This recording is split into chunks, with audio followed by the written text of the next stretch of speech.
Okay, the purpose of today's video is to answer two common questions that new beekeepers have when they are working with a nuke or a split.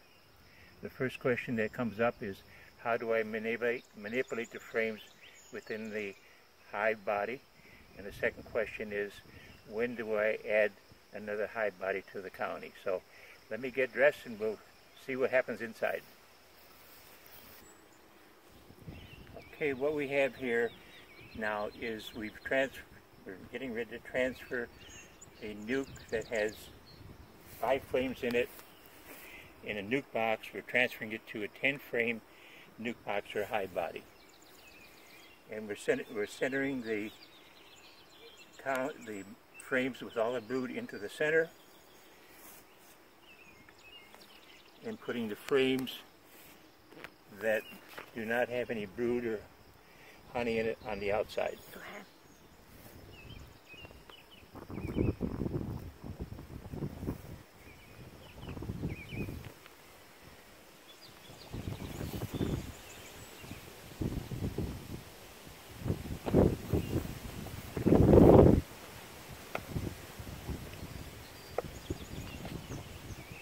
Now, Ed, in an ordinary situation, would these frames that you're putting on the outside be brand new frames, empty frames? If you're a beginning beekeeper, they would have just plain foundation. Okay. And so that's when you put them on the outside so the bees can start growing out the foundation. Okay.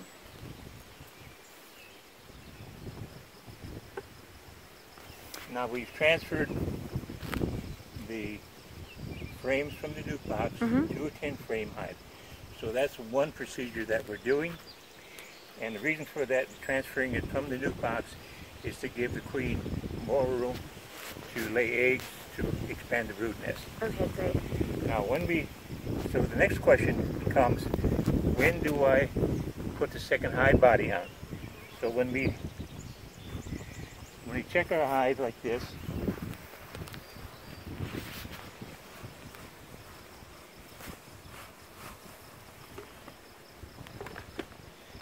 there are two telltale signs that bees are telling you when to put the second hive body on. The first one is, if you look right here, you're going to find some wax on the fringes of the frame. Yes. Here, here, and here. That looks definitely fresher and, more new than the other wax that I were able to see here. So it is white wax. So that's the first clue. The second clue is to take a frame out of the brood nest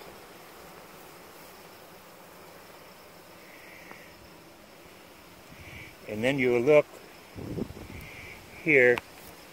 They have some pollen, but also they're starting to backfill the cells that the bees hatched out of, backfilling with honey. Okay. What happens now is that the queen need the space to lay eggs, but she can't do it because it's now filled with honey. There's no more room. There's no more room. So now that tells us it's time to put the second hive body on. Okay, great. So we always want to make sure that the queen has enough space available to continue to lay. We have to keep in mind that she's laying 2,000 eggs a day, and so 10 days from now there's 20,000 eggs. That takes up a lot of space on frame.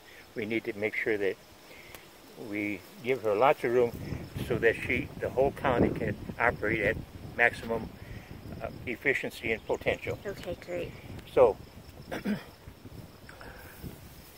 here's the super or hive body that we're going to put on it.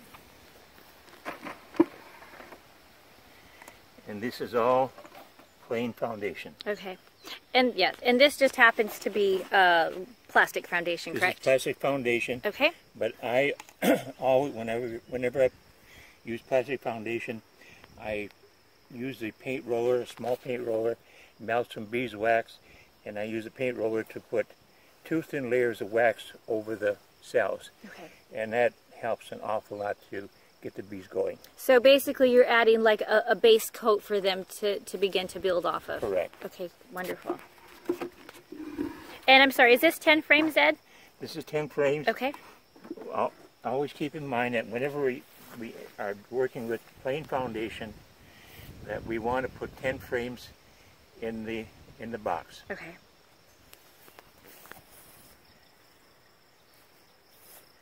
Now what we're going to do here, the reason I took the 2 frames out is we're going to put what we call bait frames in the second hive body. Bait frames. And the purpose here is to draw the nurse bees up into the second hive body and to begin drawing out the comb so that the queen again has more room to lay her eggs. Okay. So what they do is they literally act as bait to draw bees up into the new hive body so that the bees will start working upstairs. That's correct. All right, great. So we're going to take 2 frames out of this hive. And so I'm assuming that you'll be looking for frames that have a lot of. Would you be looking for capped brood? For capped brood, a representation of all stages of bee development. Okay. Eggs, capped brood, and larvae. All right, great. Here we go.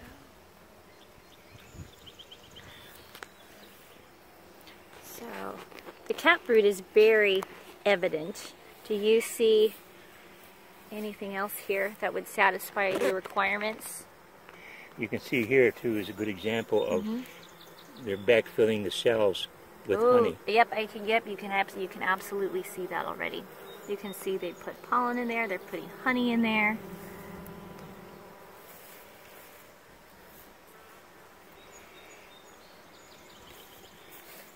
So is this one was that one a good candidate, Ed, do you think? That's going to be a good candidate for a bait frame. Okay, yes. Great. So we're looking for one more bait frame here to add to our second deep.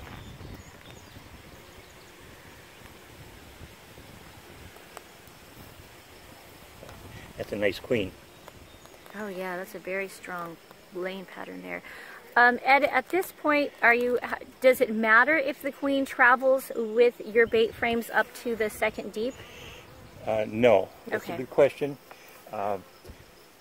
Basically, we dedicate the 2 bottom hive bodies for the brood nest. Okay. So anything that above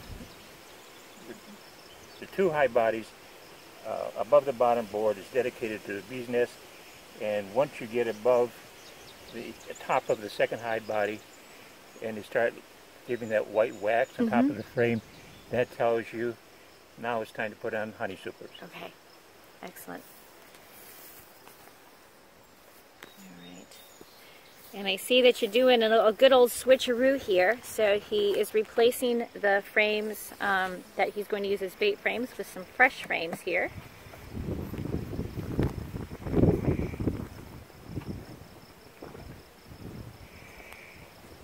This is optional for new beekeepers, but old-time beekeepers generally, once the frames are completely drawn out with the comb, we prefer to go to 9 frames so that when we're examining a hive like we have today, we're not what we call rolling the queen, getting the queen squashed between 2 frames. So once these are completely filled up with comb, then we pull 1 frame out and turn it to a 9-frame hive. Okay, and you wait, I take it that you're waiting until they are drawn out with comb so that their bee space is already established? That's because correct. Once they've drawn them out and you take away that 10th frame, because then I'm assuming you have to then spread them out kind of equidistant, they're not going to go back to those frames and build them up additionally. No. Is that correct? Okay. No, but if we start out with 9 frames with just plain foundation, then they start messing with it and they build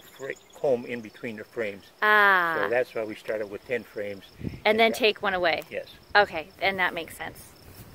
Okay. So then we put our second hive body on. So Ed is just gently placing on the second deep here. And our second deep consists of 8 empty frames of foundation. And in go his 2 bait frames, and he's putting them right in the center.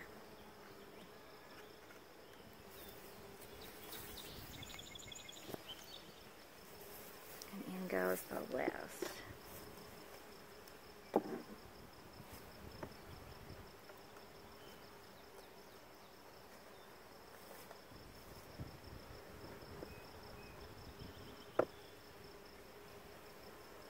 And there we are. This is how we end up combining, putting on the second hive body, so that now the bees that are hatching will start producing wax and drawing out the foundation. Excellent, excellent. Several things to remember is the timing is important, to put the supers on it, or hive bodies on at the right time, so the brood nest does not get clogged with honey, and gives the bees space to expand the brood nest. Another thing to keep in mind, now is the time to open up your reducers in front, because the weather's starting to get warm. Once it gets overheated, then there's a lot of bees that use time and energy cooling off the hive. Okay. So instead they should be out gathering honey. Okay. The other thing is to keep in mind that the bees need water, and so they have access to some water close by. Okay. Aside from just taking in water for their own hydration, is there any other way that they use that in the hive, Ed? It's a good question. Once the colony gets overheated inside, then the bees start gathering water, and you open up a hive and you see drops of water on top of the frames. Oh, wow.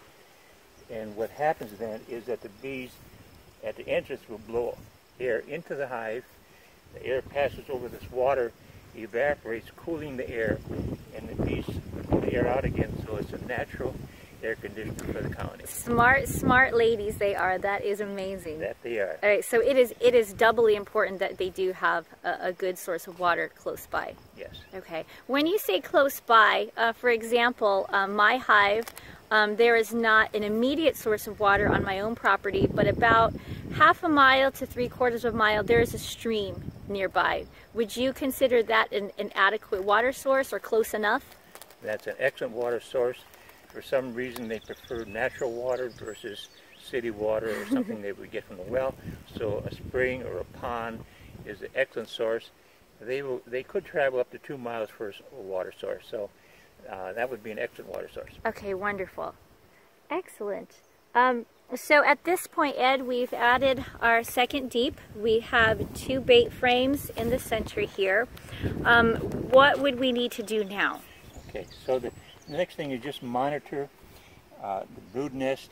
As the bees continue to expand, they're going to start off from the 2 bait frames, and they're going to expand. And as, let's say, for example, this frame has been on for a week now, it is almost all built up, drawn out. Then we manipulate the hive a little bit more and move the frame that was almost built out to the edge. So we keep doing that till all the frames are built up. Oh, fantastic. Okay, and so that just encourages the bees to kind of keep moving along. Right. All right, excellent. And so at this point, when would you come back and check this? Did you say a week, or what was the time frame here? At this time of the year, where we have a lot of clover in bloom, vetches in bloom, basswood's going to be blooming in about 10 days. It's amazing how fast this brood nest is going to expand. So I would say for a beginning beekeeper, 7 to 10 days. Okay, excellent. And just so that everybody watching this video, you know the time of year, it is about the middle of June right now. Yes. Yes, excellent. All right, so at this point, Ed, is there anything that you will do further to this hive, or is it okay just to go ahead and close her up? We're going to close her up, and the girls are going to do their job, and we expect a colony like this will produce 2 supers of honey for the beekeeper. And so your bounty should be about 60 pounds of honey just from this one county, starting out with 2 frames of bees. Amazing. And that, and if this colony does produce, you know, 2 supers, that would be harvestable honey, not the honey that they would need to keep for themselves to survive through winter and early spring, correct? That's a very good point. That is surplus honey for rewarding the beekeeper for his or her diligent work. So beyond those 2 supers of honey, which you take off about the middle of August, from that time on, the bees will start to fill this complete hive body with solid honey, which would be about 60 to 90 pounds, and that'll keep them going through the winter. Wonderful, wonderful. Thank you so much, Ed. We're going to go ahead, Ed's going to go ahead and just close up this hive that we have added a second deep to. And again, Ed used 2 bait frames in that top deep there. And so thank you for joining us. Please stay tuned for our next video in the series. And if you have any questions about adding a second hive body, or just questions about your bees in general, please don't hesitate to look to the ScottvilleBeekeepers.org website, and there'll be information there, and also contact information in case you need to reach out to one of our beekeeping members, such as Ed or Lenny or Bee Bob for some assistance. Ed, do you have any closing words here? Enjoy your bees. They're lots of fun. They're going to reward you for taking good care of them. So enjoy beekeeping. Awesome. Thank you, Ed.